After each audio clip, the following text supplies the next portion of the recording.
नमस्कार, मैं हूं अवनींद्र आशुतोष। आपका बहुत बहुत स्वागत है हमारे खास कार्यक्रम छू लो आसमान में। जो भी नई प्रतिभाएं होती हैं उनके अंदर क्या खास होता है, यही हम तलाशने की कोशिश करते हैं।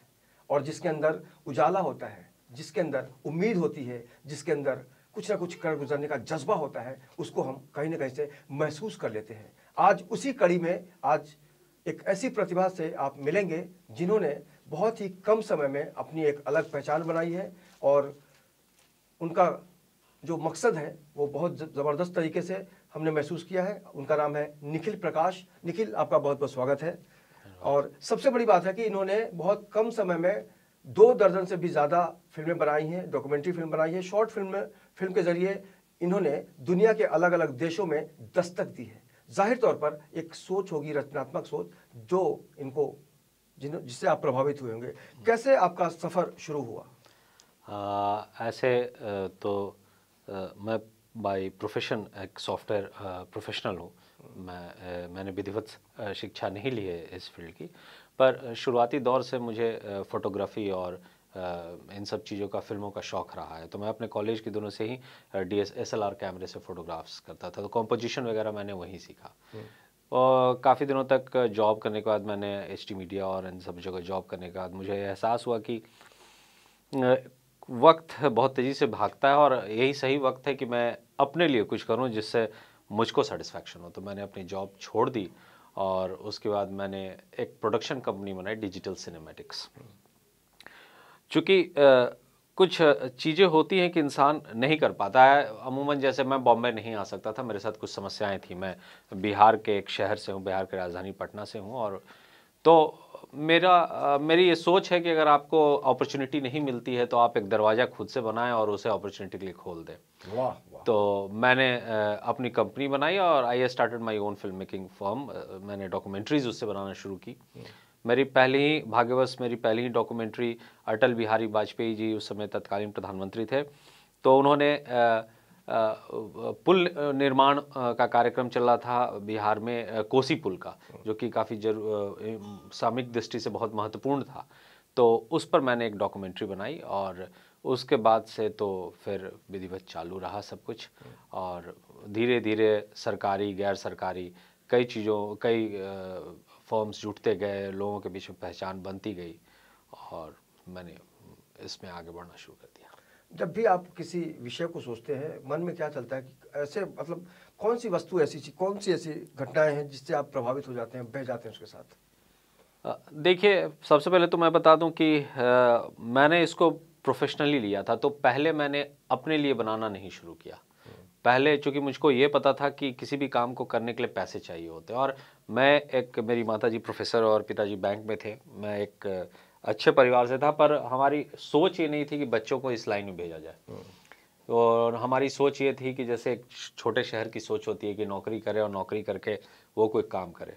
तो सोच को तोड़ने के लिए मुझे पैसे चाहिए थे, मुझे पैसे कोई देने वाला नहीं था, तो मुझको अपने इसी काम से पैसे चाहिए थे। तो आपके पड़ोसी धोनी ने भी तो वही किया था ना। हाँ, रेलवे की नौकरी छोड़कर धोनी अगर क्रिकेट में नहीं आते तो शायद वो आज यहाँ तक नहीं पहुंच पाते, ना कोई जान पाता। आपने जो रिस्क लिया, उसके बाद की जो स्थिति थी घर परिवार में, अपने समाज में, आपके दोस्तों के बीच, कैसा रिस्पॉन्स मिला कि आपने नौकरी क्यों छोड़ी? देखिए, पहले तो मेरे पिताजी बहुत नाराज़ हुए। मेरे घर वालों ने भी पहले बोला कि यार ये क्या कर रहा है, ये सही नहीं है, ये अनिश्चितता की तरफ बढ़ रहा है, निश्चितता नहीं है और क्या कर लेगा, खासकर क्या कर ही नहीं सकता है ऐसा कुछ। तो मेरा काम होता है लोगों की सुनना। लोग तो बोलते हैं, लोगों का काम है कहना। तो मैंने अपना काम किया और मैं धीरे चलने में विश्वास करता हूँ, मैं दौड़ने में विश्वास नहीं करता हूँ, क्योंकि धीरे मैं इंजॉय करता हूँ अपने सक्सेस को। वो छोटा सक्सेस हो, 1 दिन का हो या 2 दिन का हो, मैं सक्सेस को इंजॉय करता हूँ और फिर अगले काम की तरफ आगे बढ़ता हूँ। तो मैंने उसके बाद धीरे धीरे और कामों को चुनना शुरू किया। तो जो पहले नहीं जानते थे, उन्होंने देखा कभी मेरी तस्वीरें मेरे बारे में न्यूज़पेपर्स में आने लगे, अलग अलग जगह पर आने लगे, तो रिकॉग्निशन खुद मिलने लगा। 3 साल 4 साल में मिलने लगा, तो लोगों को समझ में आने लगा हाँ ये कुछ है। क्योंकि क्या होता है, आप अपने बारे में चिल्ला चिल्ला के भी बताएंगे तो कोई फ़ायदा है नहीं। आप अपना काम कीजिए, वक्त आपके बारे में खुद ब खुद बताएगा। राजा हरिश्चंद्र ने कहा था एक चौराहे पे खड़े होकर, खरीदो मुझे कोई खरीदो, दासों का दास बना लो। क्योंकि एक मिसाल दी जाती है कि ईमानदारी, राजा हरिश्चंद्र बनते हो। एक व्यंग होता है। जब आप सब्जेक्ट को चुनते हैं तो किस तरह से तैयारी करते हैं? देखिए अब कोई प्राइवेट विषय होता है, कोई सरकारी हाँ। विषय होता है। जैसे अभी क्या है कि जब सरकारी विषय होता है तो मैं पहले उस कहानी को समझना चाहता हूँ। मैं सीधे कैमरा उठा के डॉक्यूमेंट्री फिल्म शूट करने नहीं चला जाता हूँ। मैं उस टीम के साथ बैठता हूँ, उस जगह के बारे में अध्ययन करता हूँ, किताबों को पढ़ता हूँ। मैं किताबें काफ़ी पढ़ता हूँ। मैं साहित्य या इतिहास काफ़ी पढ़ता हूँ। मैं archaeological survey of India, ICR, तो इन सबों के लिए काम करता हूँ। मैं एग्रीकल्चर पर किताबें पढ़ता हूँ। मैं विषयों पर किताबें पढ़ता हूँ, इस विषयों के लिए काम करना है। उस दौरान मैं उन चीज़ों को समझता हूँ। फिर मैं किसानों से मिलता हूँ या उस जगह पे जाके उन लोगों से मिलता हूँ। अगर मुझे बहुत अति पिछड़े डोम एक जाति होती है, डोम जो लाशों को जलाते हैं, अगर उनके साथ मुझको मिलना है तो मैं उनके साथ बैठता हूँ, उनको देखता हूँ, महसूस करता हूँ। फिर मैं उस स्क्रिप्ट को लिखता हूँ, उसके बारे में बात करता हूँ, फिर मैं शूट करने जाता हूँ। तो ये एक पूरा प्रोसेस है, एक प्रोसीजर है जिसको फॉलो करना चाहिए। ऐसे मैंने कहीं सीखा नहीं है, इसलिए मैं नहीं जानता हूँ कि बाकी प्रोफेशनल्स क्या करते हैं, लेकिन मैं खुद ऐसे ही करता हूँ और मैं इंजॉय करता हूँ लोगों से। मैंने सुना कि पूरा सेटअप भी आपने मैनेज कर लिया है। हाँ, ये तो बहुत बड़ी उपलब्धि है कहीं ना कहीं से, इसको कह सकते हैं। हाँ, आप कह सकते हैं। असल में होता क्या है कि इसके पीछे एक बड़ी दिलचस्प कहानी है, मैं आपको बताता हूँ। क्या है कि मैंने जब शुरुआत की थी तो मैं पटना वापस गया। मेरे पिताजी की तबीयत खराब हो गई थी तो मुझको वापस जाना पड़ा पटना, वरना मैं दिल्ली में ये चीज़ें शुरू करता। तो मैं गया तो मैं वहाँ पर, पिताजी की तबीयत ठीक नहीं थी तो मैं नौकरी मांगने गया किसी के पास, एडिटर की। मैं तब तक एडिटिंग के काम दिल्ली में, editor, as a video editor मैं दिल्ली में काम करता था। तो उन्होंने मुझको बोला कि नहीं, आपको तो नौकरी यहाँ कोई नहीं देगा। उस मोमेंट में मुझको लगा जब मुझको कोई नौकरी नहीं देगा तो क्यों नहीं मैं दूसरों को नौकरी दे दूँ। तो मैंने अपनी जो तनख्वाह बची थी और कुछ 25,000 रुपये पिताजी से लोन लिए, जो मैंने आज तक नहीं चुकाए, और वो 25,000 वो कुछ मिला के मैंने अपने घर के नीचे से शुरू किया। उसके बाद मैंने छोटे छोटे लोगों को ट्रेंड करके नौकरी देना शुरू किया, जो शायद ज़्यादा पढ़े लिखे नहीं थे पर वो चीज़ों की बारीकियाँ समझते थे। तो मेरे हिसाब से पढ़ा लिखा होना जरूरी नहीं है, वो बारीकियां समझना जरूरी है कि कैसे चीज़ों का हैंडल, महसूस करना जरूरी है, आर्ट को महसूस करना जरूरी है। उसके बाद मैंने सेटअप लगाना शुरू किया, क्योंकि मैं दूसरों को पैसे देता था तो मुझको लगता था यार धीरे धीरे पैसे जा रहे हैं, उस पैसे से मैं कुछ खरीद लूँ। तो आज के डेट में मेरे पास एक पूरी फिल्म बनाने का जो एक पूरा सेटअप होता है बिहार के अंदर, वो धीरे धीरे समय के साथ कई कैमरे सेटअप, एनिमेशन सेटअप्स, वो बड़े बड़े मशीनरीज सारे हमने जमा कर लिया। अच्छा निखिल, आपसे एक सवाल जानना चाहेंगे कि बिहार की जो जमीन है, बिहार की जो धरती है, बहुत जबरदस्त है जी। वहाँ से कई प्रतिभाएं निकली हैं, चाहे वो राजनीतिक क्षेत्र हो या फिल्म इंडस्ट्री हो, बिजनेस हो, हर फील्ड में बिहारियों ने एक झंडा गाड़ा है। मुंबई में भी बहुत सारे बिहारी काम कर रहे हैं। आप बताइए कि आप उन प्रतिभाओं को किस नजरिए से देखते हैं? देखिए, हम प्रतिभाओं, बात तो यही है कि मैं अभी भी मैं आपको बता रहा हूँ कि कई लोग होते हैं जो निकल के चले आते हैं और उनकी प्रतिभा को बिहारी तो या कोई भी जो मेहनत करता है, मैं बिहारियों को, मैं अपने आप को भारतवासी कहता हूँ, मैं डिवाइड बिहारी और उत्तर प्रदेश का नहीं मानता हूँ, लेकिन मैं कहता हूँ कि जो जगह है, जो प्रांत है, वहाँ मेहनत करने वाले बहुत हैं, क्योंकि वहाँ पर कमी बहुत है। तो जिनके पास कमी होती है, जिनके पास चीज़ें नहीं होती, वो मेहनत करके उन चीज़ों को पाना चाहते हैं। आप IIT या IAS कुछ भी देख लीजिए, तो वहाँ पर वो जज्बा है कि हमें उसको क्रैक करना है, हमें ये चीज़ पाना है। तो मैं वहाँ पर मैं कोशिश करता हूँ। मैंने कभी एक चैनल बनाया है, ग्रेट इंडिया शो, जस्ट कुछ दिन पहले ये बनाया, पिछले 15 अगस्त को। इसमें मैं नए प्रतिभाओं को, जिनको शायद बाहर जाने का मौका भी नहीं मिल रहा है और उनके वीडियो के थ्रू उनको मिले, तो हम उनको प्रमोट करते हैं, जैसे सिंगर्स, एक्टर्स, और किसी किसी को प्रमोट करके फिल्म बनाते हैं या उनको मौका देते हैं।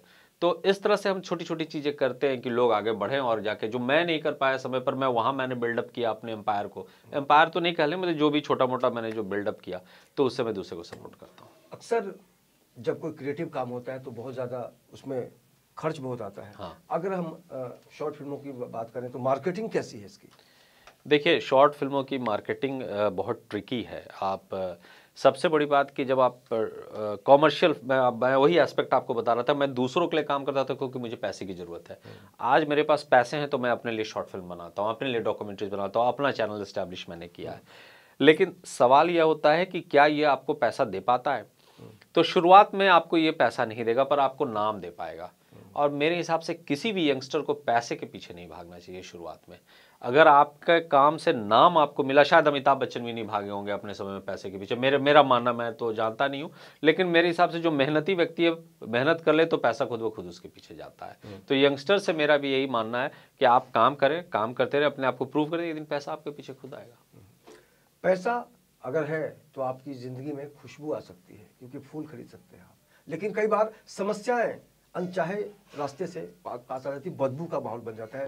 कई बार ऐसा होता है निखिल कि आप कुछ अच्छा करना चाहते हैं, जिस टीम के साथ आप काम करना चाहते हैं वैसी टीम नहीं मिलती। अगर हम बिहार की बात करें तो आज उसमें कितना सुधार आया है? देखिए, आपको अपने हिसाब से टेक्नीशियन वगैरह मिल जाते हैं? नहीं मिलते, हमें ट्रेंड करना पड़ता है, और जो अच्छे ट्रेंड हो जाते हैं वो फिर बॉम्बे आ जाते हैं। तो हम किसी को रोकते नहीं, क्योंकि देखिए हर के पास अपने जीवन को जीने की अपॉर्चुनिटी, ये छूट है। तो मैं ट्रेंड भी ऐसी करता हूँ, कई लोगों को नौकरी भी लगवा देता हूँ बाहर फ़ोन करके। तो मेरा मानना यह है कि अगर किसी को अपॉर्चुनिटी मिले तो ज़रूर चला जाना चाहिए, लेकिन अपने रूट, अपने देश, अपने गांव, अपनी ज़मीन को नहीं भूलना चाहिए। उसके लिए अगर कुछ कर सके तो करना चाहिए। वाकई युवाओं के अंदर जो सोच है, आज पूरी दुनिया में डंका के साथ कहा जाता है, बचा के, डंका बजा के, कि सबसे युवा देश है। 65% जो युवा है भारत में है, और प्रधानमंत्री भी अक्सर गर्व करते हैं। आपको क्या लगता है कि आपके आसपास के जो युवा हैं, क्या वो इसको समझते हैं, जागरूक हैं? हाँ, कुछ नया करना है। हाँ, नया करना है, जागरूक है। मैं बताता हूँ, मैंने अभी एक फिल्म बनाई थी कुछ दिन पहले, जो यूनेस्को में चली थी, वर्ल्ड हेरिटेज के लिए, नालंदा पर एक फिल्म बनाई थी, जिसके वजह जो यूनेस्को में फ्रांस और इस्तांबुल में चली थी वो फिल्म, गवर्नमेंट ऑफ इंडिया ने उसे दिखाई थी। उसके बाद कई यंगस्टर मेरे पास आए और उन्होंने मुझसे बात की कि उनके गाँव में ऐसे पुराने धरोहर हैं, ऐसी चीज़ें हैं जिन पर वो फिल्म बनाना चाहते हैं, और अपने मोबाइल से बना के उन्होंने लाया, और मैंने उनको काफ़ी प्रमोट किया।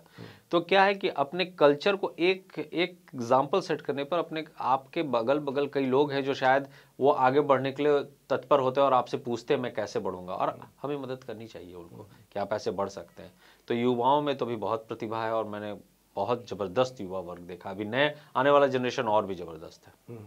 यानी मोदी जी का जो सपना है वो पूरा होगा, क्योंकि उनको लगता है कि अपने देश के जो युवा हैं पूरी दुनिया में डंका बजा सकते हैं। देखिए, मैं 100% मानता हूं कि मोदी जी का सपना, आदरणीय प्रधानमंत्री जी का सपना जरूर पूरा हो, और मैं गर्व से मैं ये महसूस करता हूं कि मैं एक भारतीय हूं, और उनके सपने में शायद कहीं ना कहीं मैं भी एक छोटा सा योगदान दे रहा हूं, जिससे मैं खुद भी गौरवान्वित फील करता हूं। बिल्कुल, जाहिर सी बात है, जब कोई प्रतिभा रात के अंधेरे में निकले या दिन के उजाले में निकले, उसने खुशबू हमेशा फैलाने की कोशिश की है। सिर्फ बात प्रतिभा की है। ये चर्चा हम जारी रखेंगे। फिलहाल वक्त एक छोटे से ब्रेक का। हमारे साथ हैं निखिल प्रकाश।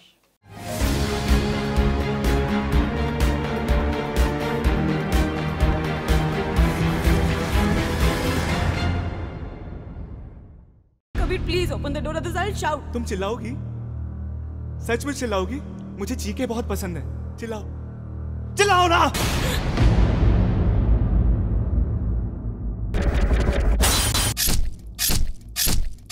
बाय द वे, मैं कैसा लग रहा हूँ?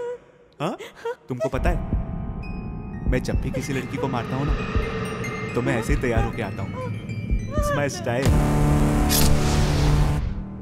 You are bloody psycho.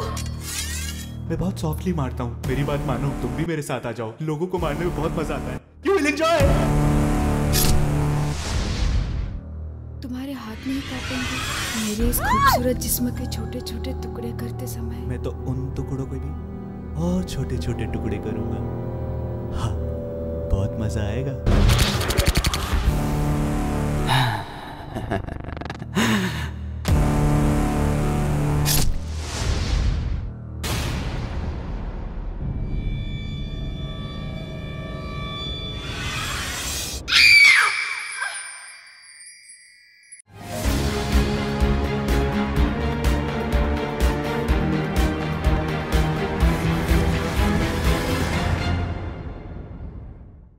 Break के बाद आपका बहुत बहुत स्वागत है। आप देख रहे हैं मेरे साथ छू लो आसमान, और हमारे खास मेहमान हैं निखिल प्रकाश, जो पटना के रहने वाले हैं, लेकिन दिल्ली में और मुंबई में भी बहुत कुछ कर चुके हैं, करने की इच्छा भी है।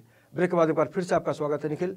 जिस तरह से हम बिहार की प्रतिभाओं की बात कर रहे थे, तो आपको क्या लगता है कि वाकई आने वाले दिनों में जिस तरह से उत्तर प्रदेश में, बिहार में, झारखंड में बातचीत की जाती है कि यहाँ भी एक फिल्म सिटी का निर्माण हो, आप उस दिशा में क्या महसूस कर पाते हैं?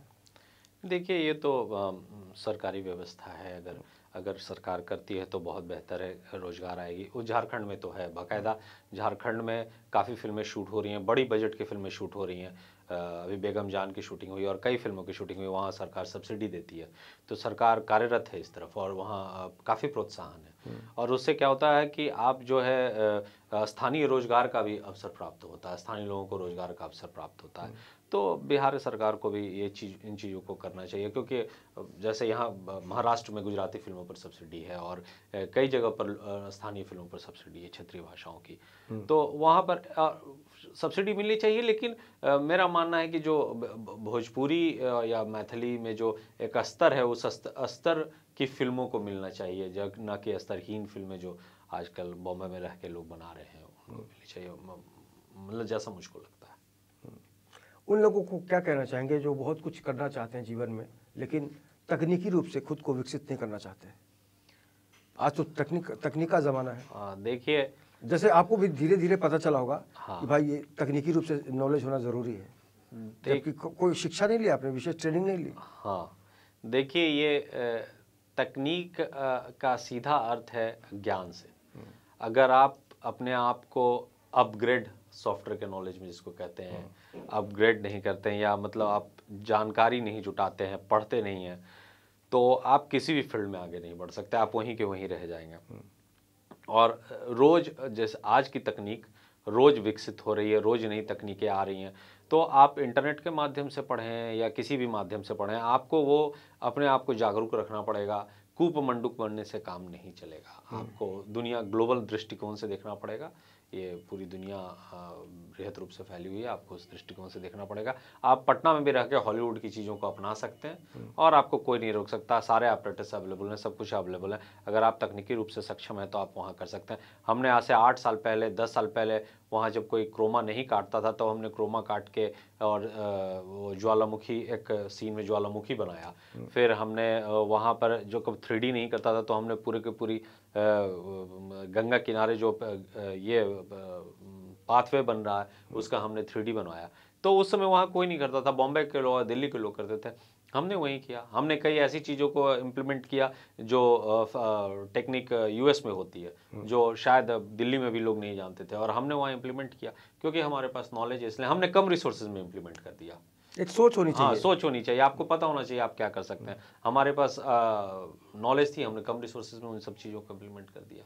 अच्छा, जब बात बिहार की निकली है तो पॉलिटिकली आपने बहुत कुछ देखा है। आपने लालू यादव के भी कार्यकाल को देखा है, नीतीश को भी देखा है, अब लालू यादव के बेटे काफ़ी सक्रिय हो गए हैं। इन तीनों में कितना अंतर मानते हैं आप? देखिए, समय आगे बढ़ रहा है और मैं पीछे नहीं जाना चाहूँगा, क्योंकि जो बीत गई सो बात गई। लेकिन भविष्य में जो भी राजनेता आते हैं, नीतीश आते हैं, बीजेपी आती है, या फिर लालू यादव के बेटे आते हैं, अगर वो जनता की मनोदशा को भांप के विकास के लिए काम नहीं करेंगे तो अल्पायु होंगे। ये किसी भी राज्य, किसी बहुत भी अलग देश अलग में बात कह रहे हैं, क्योंकि अब तक जाति समीकरणों को भी ध्यान में रखकर लोग अपनी रणनीति बनाते हैं। आपको लगता है कि वाकई अब बिहार की जो जनता है उससे ऊपर उठने की कोशिश कर रही है? देखिए, थोड़ा मुश्किल है, क्योंकि शिक्षा का अभाव लेकिन नए जनरेशन जो आ रहे हैं वो समझते हैं, क्योंकि वो पढ़े लिखे हैं, वो उन्होंने 10th तक ही पढ़ाई की होगी, 9वीं तक ही पढ़ाई की होगी, लेकिन उनको ये पता है कि विकास तभी आएगा जब हमारे पास रोजगार आएगा, और रोजगार का अवसर प्रदान करने के लिए आपको विकास करना पड़ेगा। तो दोनों एक दूसरे के समतुल्य है, आपको वो करना ही पड़ेगा। तो जो राजनेता ये नहीं कर पाएगा उसका भविष्य सही नहीं है। आप कब तक मतलब लोगों को बेवकूफ़ बनाते रहेंगे। अच्छा, शराबबंदी का एक दौर चल रहा है बिहार में। बहुत सारे ऐसे कलाकार हैं, बहुत सारे ऐसे टेक्नीशियन हैं जो कहते हैं कि मैं बिहार जाके क्या करूंगा। इस तरह की जब भाषा सुनते हैं उनके लिए क्या कहेंगे आप? देखिए, पर्सनली मैं आई एम नॉन अल्कोहलिक, मैं शराब नहीं पीता हूँ। पर्सनली मैं बताता हूँ, मैं शराब, सिगरेट पहले पीता था, पर मैंने छोड़ दिया, बहुत दिन हो गए। तो मैं नहीं इन सब चीज़ों का सेवन करता हूँ। लेकिन मेरा मानना है कि ये बंद करना बहुत ज़्यादा, मतलब बहुत बुद्धिमानी वाला कदम नहीं है। लेकिन हाँ, कई किसान, कई गरीब लोग थे जो इससे बर्बाद हो रहे थे, तो कहीं ना कहीं महिलाओं के दृष्टिकोण से बड़ा एक निचले तबके को बचाने के लिए बड़ा फ़ायदेमंद फैसला था। पर ऊंचे तबके को जो शराब को इंजॉय करते हैं या फिर उससे वो उन पार्टी की शान मानते हैं, तो उनके लिए शायद ये उनको डिसहार्टन करता है। पर कभी इस विषय को आप डॉक्यूमेंट्री में डालने की कोशिश करेंगे? देखिए, अगर मैं डालने की कोशिश करूंगा तो चूंकि मैं तो यही मानता हूं कि इसके दो पहलू हैं। बिजनेस बहुत बर्बाद हुआ और कई लोग जो रोज पीते थे मेरे नज़र में वो सुधर गए, उनके घरों में लड़ाई झगड़े बंद हो गए मेरे नज़र में। तो जैसे अमेरिका हथियार बेचे नहीं तो वो पूरी की पूरी इंडस्ट्री गिर जाएगी, पूरा अमेरिकन इकोनॉमी गिर जाएगा। पर हथियार बेचना शायद उनके अपने स्कूलों के लिए भी खतरनाक है। उसी तरह शराब बेचने से हो सकता है इकोनॉमी गिर जाए, लेकिन बहुत ज़्यादा शराब का सेवन करना या शराब का दुष्परिणाम भी होता है। कुल मिला के आप संतुष्ट हैं इस फैसले से? कुल मिला के मैं संतुष्ट हूँ, लेकिन ये मेरा पर्सनल व्यू है, मेरा ऐसा नहीं है। निखिल, आने वाले दिनों में आपने अपने लिए क्या सोचा है? किस तरह के प्रोजेक्ट पे आप काम कर रहे हैं और मकसद कहाँ तक है आपका?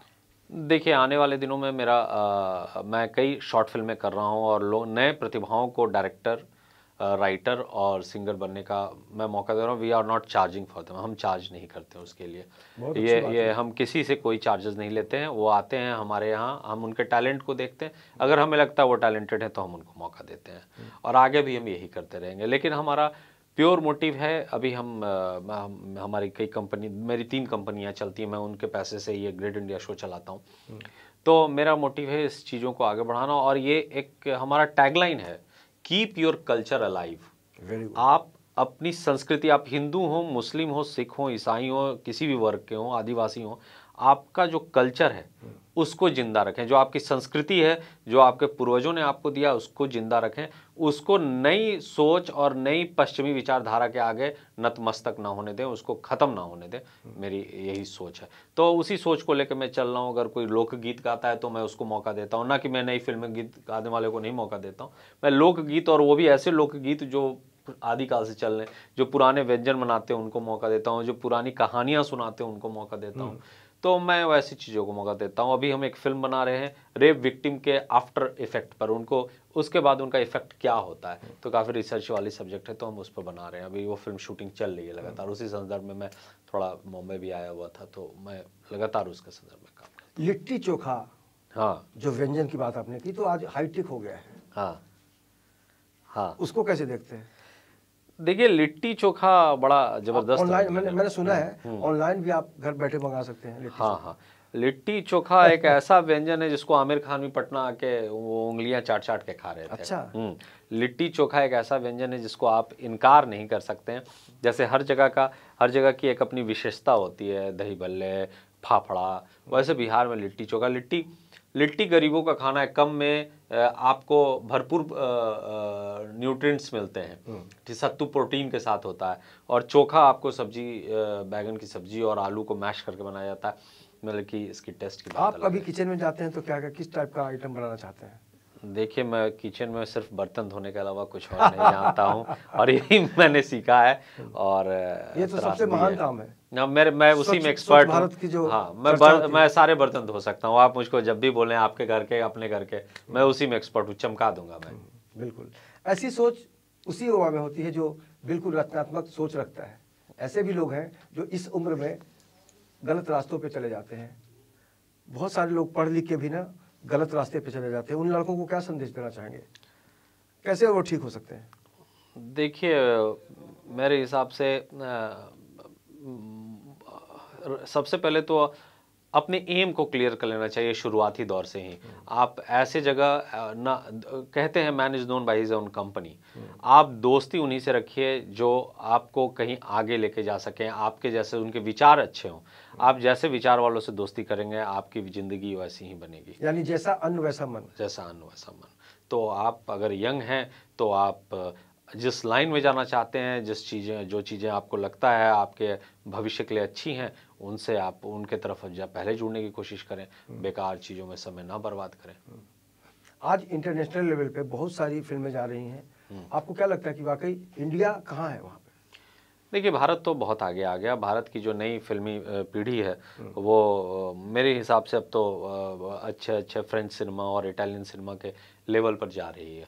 खासकर बॉम्बे में ही कई लोग हैं, तो ये बहुत आगे बढ़ रही है। तो मेरी उम्मीद है कि भारत को जल्द ही समानांतर फिल्म और अच्छी फिल्मों का एक केंद्र बन जाएगा भारत। अक्सर एक उम्मीद होती है जिस प्रदेश के लोग आगे बढ़ते हैं, चाहे वो बिजनेस में जाएं या फिर फिल्म इंडस्ट्री में जाएं, लिटरेचर में जाएं, कहीं भी जाएं, तो उस प्रदेश की जनता की एक उम्मीद हो जाती है कि हमारे प्रदेश के लिए ये जो विभूतियां हैं कुछ करेंगी। कभी ये ख्याल आपके अंदर भी आया? नहीं, मैंने दूसरों के बारे में नहीं सोचा, मैं खुद के बारे में सोचता हूँ। मुझको लगता है मैं कुछ करता रहूँ, जैसे मैं नए लोगों को मौका देता हूँ। दूसरे क्या करते मैं उस पर ध्यान ही नहीं देता, क्योंकि ये अगर ध्यान देना चाहिए कि नहीं देना चाहिए? हाँ, लोगों को ध्यान देना चाहिए, लोगों को ध्यान देना चाहिए और अपने स्वार्थ से परे लोगों को, अपने अगल बगल वालों को मौका देना चाहिए। वट वृक्ष बन के रहने से कोई फ़ायदा नहीं है। आप अपने अगल बगल पनपने देंगे तभी आप प्रदेश हरा भरा होगा। आज तो ऐसे ऐसे स्टार बिहार से ताल्लुक़ रखते हैं जिन्होंने पूरी तस्वीर बदल कर रख दी है बॉलीवुड की, और बहुत ज़बरदस्त तरीके से काम करे, चाहे वो शेखर सुमन हो, मनोज वाजपेयी हो, शत्रुघ्न सिन्हा हो, या फिर अभी एक धोनी वाली फिल्म में जो जिन्होंने रोल किया था। तो कहीं ना कहीं से एक जो मिट्टी होती है, मिट्टी से ही आपका जो पाँव है वो बता देता है, इशारा कर देता है कि टिक पाएगा कि नहीं, या फिर तो आपका जो पाँव है कहाँ टिकेगा, मुंबई में टिकेगा कि दिल्ली में टिकेगा कि बिहार में?